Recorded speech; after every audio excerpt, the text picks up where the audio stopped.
for years now, the Association of Southeast Asian Nations and the European Union have discussed a free trade agreement to boost the region's economies. We talk about this and more with EU-ASEAN Business Council Executive Director Chris Humphrey joining us now from Singapore. We were just talking earlier to Sean. Of course, Malaysia has a new Prime Minister, Anwar Ibrahim. And of course, he will be attending that EU-ASEAN summit in Brussels in mid-December. What do you think is going to happen there? Because the free trade agreement has been stalled for years now. How soon could it materialize? Chris? Thanks, Rico. Yes, and while you're here, we'll be there, and hopefully it'll be our own business summit as well beforehand. EU-ASEAN region-to-region FTA, honestly, I can't quite see it coming through. I hope in December. We do see movement, though, on more bilateral FTAs between the EU and the region, and in particular one with the Philippines. The Philippines FTA with Europe has been stalled now for a number of years. I believe a recommencement could happen in December. I really do hope it will, and I actually do believe that an EU-Philippines FTA in particular could be done pretty swiftly. All right, but let's take a look first at the ASEAN-EU FTA. What are still some of the major sticking points between the two sides? There's a huge problem, an ambition disconnect, essentially. Europe wants to do something very, very deep, very, very comprehensive, something akin to what it's done with Vietnam and Singapore, but on a region-wide basis. And these days, Europe would insist as well that any FTA comes with a whole range of other things, a trade and sustainability development chapter, for instance, labour rights issues. And I think for ASEAN as a whole, as a collective of 10 countries, that's probably just a step too far for them at the moment. And I can't quite see that ambition disconnect being bridged in the short term, which is why I think Europe will continue down the route of doing more bilateral FTAs. They've got one under negotiation in Indonesia, and we really hope in December we see them recommence with the Philippines, Malaysia and Thailand. That is probably the easiest solution to go down. All right, EU-Philippines free trade agreement. When do you think will this happen? Well, I'm hoping at that big summit in Brussels in December, there's an announcement between ASEAN and the Commission about recommencing negotiations. They can then start early next year. Good progress was made previously until those talks got put on hold. And I think, having heard the new economic team there in Manila and met them and discussed with them, I think they're ready to do this deal. I think Europe wants to do more deals. The Ukraine war showed that Europe needs to have more partners elsewhere in the world. I reckon 2 to 3 years that deal could be complete. All right, 2 to 3 years, we will see a bilateral FTA between the EU and the Philippines. How will the Philippines be able to benefit from a landmark free trade deal with the EU? It will definitely see trade increase. You'll see your exports to Europe increase. It will give you more access over the current arrangements that you have with GSP+. You'll see more investment flowing in from Europe to the Philippines as well.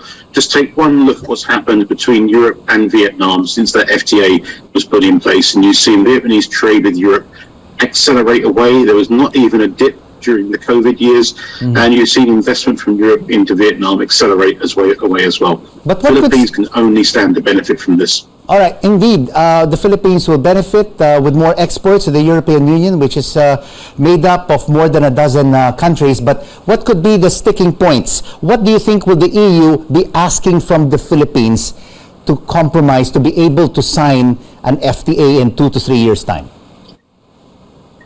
There'll be several things. Market access into different sectors in the Philippine economy, and your constitution might cause some constraints there, but I think there are imaginative ways to get around some of that. Dealing with non-tariff barriers to trade as well, but they're not too great in the Philippines compared to other countries in the region. And the final one will be around sustainability issues.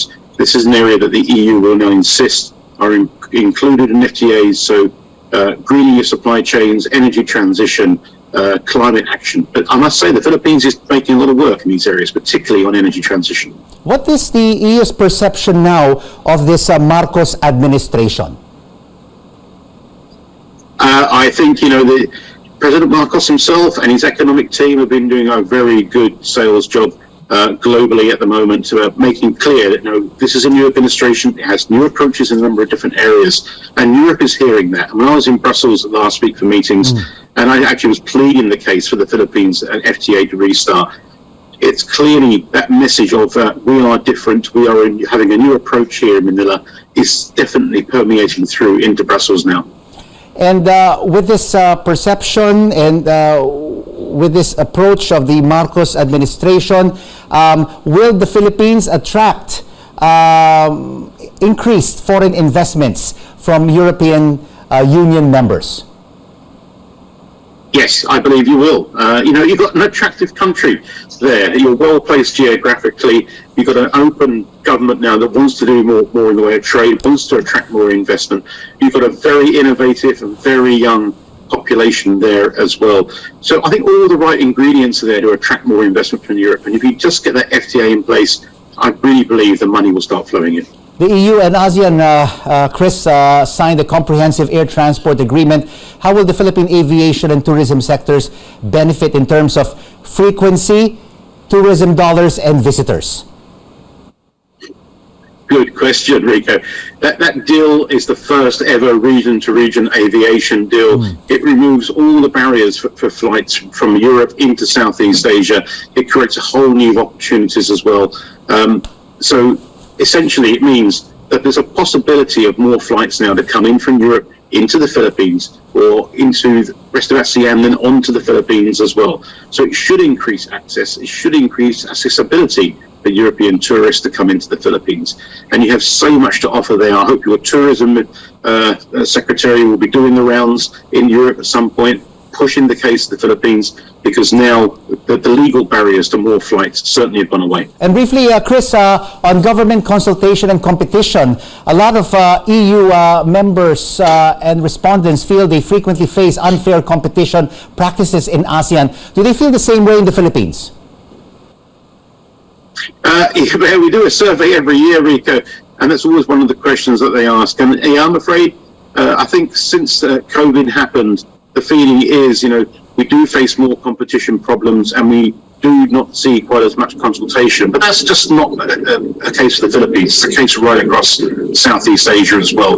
But there are signs of improvement. I am seeing actually a lot of consultation happening these days from the Philippines with businesses in general. I speak to the European Chamber of Commerce there fairly frequently. They believe that the Philippines is doing a pretty good job in consultation efforts, at least. So there is more there. And I would always urge governments, please talk to industry, talk to your own industry, talk to foreign businesses, because if you talk to them, you can understand more and they can understand you more, and that makes a much better environment for investment. Chris, great to have you with us on The Final Word. EU-ASEAN Business Council Executive Director Chris Humphrey joining us from Singapore.